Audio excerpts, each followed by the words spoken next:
My fiancé called me her late husband name during intimacy, then admitted she loves him more than me. I am 34 years old and my fiancé is 31. Mon and I have been together for 4 years, engaged for 1 year. She is also 4 months pregnant with our first child. She is a sweetheart, we get along very well and I can see myself with her for a long time. Mon was married for 6 years before she met me, to a guy named Kyle. Kyle died in a car accident a few years ago. Although the relationship between Mon and me is great, she often calls me by her late husband's name. Things like, "How was your day, Kyle?" Or "Can you grab that for me, Kyle?" I'm almost certain it's accidental, and she always apologizes and corrects herself, but it still makes me uncomfortable.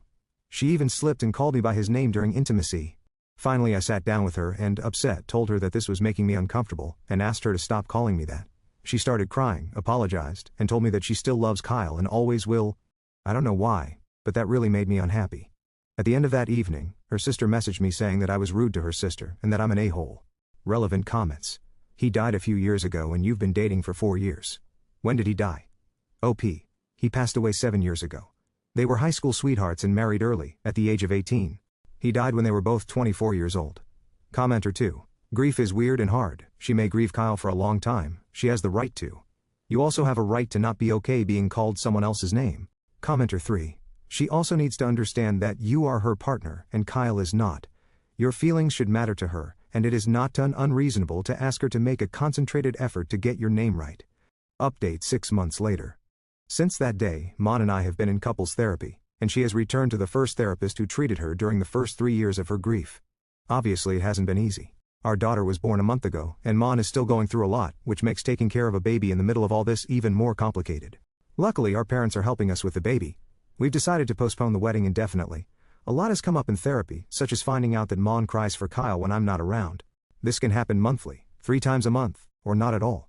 She also admitted that she doesn't feel comfortable talking deeply with me about it because she thinks I would get upset, which is nonsense considering I've heard stories about him before and never showed any upset. Some of her statements in therapy, like "I will never love anyone like I loved him," hurt me a lot. I feel more and more that this relationship is doomed to failure. However, this doesn't mean I'm giving up. I really love her, but I'm not extremely optimistic. I'm trying to work as much as possible on the relationship, mainly for the sake of our daughter. Update 2, 1 year later. So, a lot has changed. Not everything has been easy, but I think, in a way, we're finding a new balance.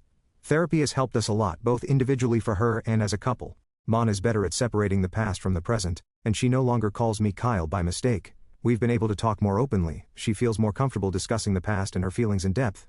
Our daughter is growing up so fast, and I can't even imagine going through all of this without our family's support. As for the marriage, it's still on pause. It's something we want at the right time.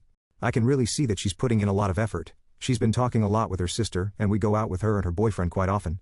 My Sil has always been somewhat protective of her, and is genuinely concerned about her improvement.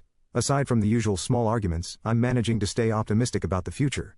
Some of the comments on my first post helped me a lot in the early stages, and I'm really grateful.